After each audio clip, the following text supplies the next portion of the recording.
రోహిత్ వేముల మనమందరం దాన్ని ఒక ఇన్స్టిట్యూషనల్ మర్డర్ అంటాం. అంటే ఒక సామాజిక హత్య. ఈ భారత సమాజం ఎన్నో సామాజిక హత్యలు చేసింది వేలల్లో. అంటే ఎస్పెషల్లీ అణగారిన వర్గాలని, అందులో మరియు ఎస్పెషల్గా దళితుల్ని. సామాజిక హత్య అంటే ఏంటంటే శరీరంలో కత్తి దింపడం కన్నా అతి దారుణమైంది. అంటే తన ఆత్మని 100 తూటాలతో పోల్చినట్టు అతి దారుణమైన హత్య, సైకలాజికల్ మర్డర్. రోహిత్ వేములని తన శరీరం చనిపోయే కన్నా ముందలే తన ఆత్మని చంపేశారు. అలా వేలాది మంది ఇన్స్టిట్యూషనల్ మర్డర్స్, వేలాది మంది సైకలాజికల్ మర్డర్స్ ఈ భారతదేశంలో ఇంకా జరుగుతూనే ఉంది.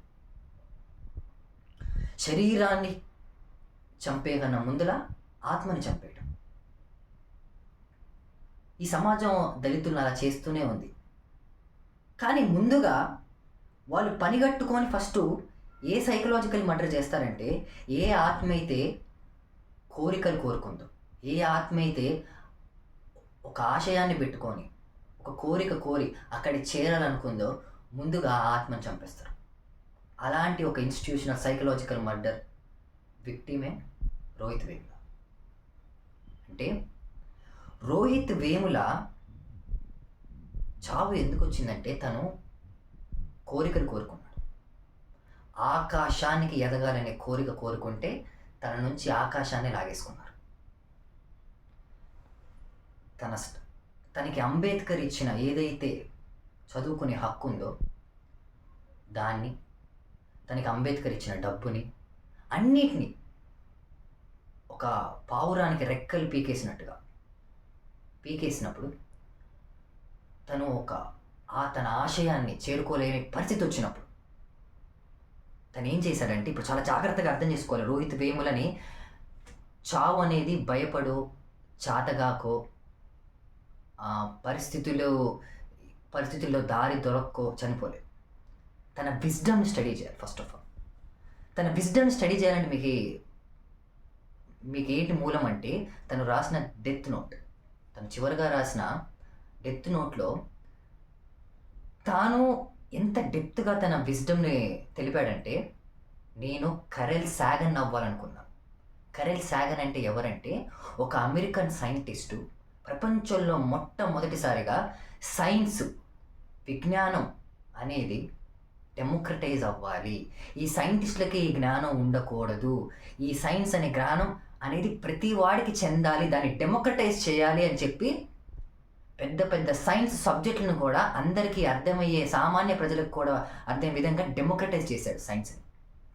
అంటే ఈ వ్యక్తి, ఈ స్టూడెంటు తన ఇన్స్పిరేషన్గా అంబేద్కర్ని, అంటే ఎక్కడైతే జ్ఞానాన్ని డెమోక్రటైజ్ చేసిన అంబేద్కర్ని, బుద్ధుణ్ణి తన ఇంట్రెస్ట్ సబ్జెక్ట్లో కూడా ఎత్తుక్కోవటంలో అలాంటి ఐడియాలజీతో ఉన్న కరెల్ సాగన్ ఎంచుకున్నాడు.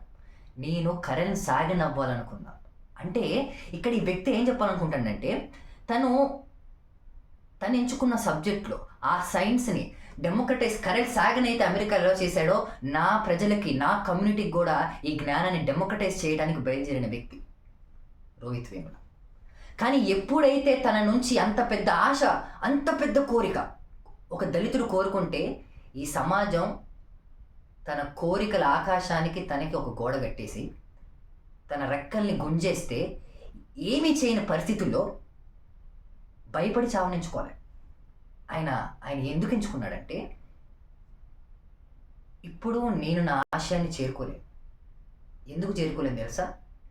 నా స్థాయి యొక్క ఆలోచన, అంటే కరెల్ సాగన్ అవ్వాలనుకున్నా నేను, ఆ స్థాయి యొక్క కోరిక నా జాతుల పిల్లలు, నా సోదరులు కోరుకోవట్లేదు. నా స్థాయి కోరిక లేదు కాబట్టి నేను ఒక్కడిని అయిపోయాను, కాబట్టి నేను చచ్చిపోయాను. నన్ను సైకలాజికల్గా చంపేశారు.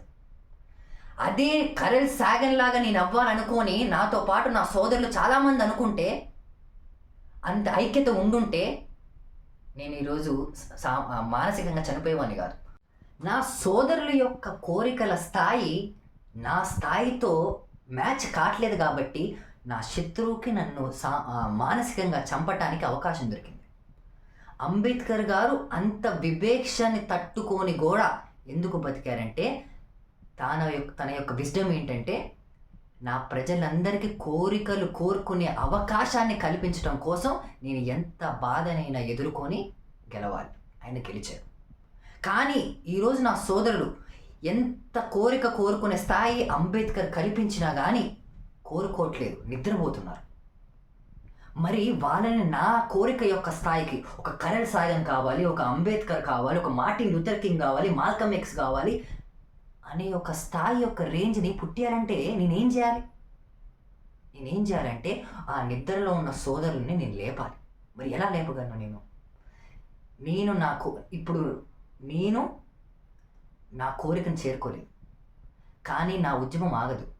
నేను ఎలాగో మానసికంగా చచ్చిపోయా, కానీ నా శరీరాన్ని ఒక శంఖారావంలా వాడతా నా సోదరులు నిద్ర లేవడానికి.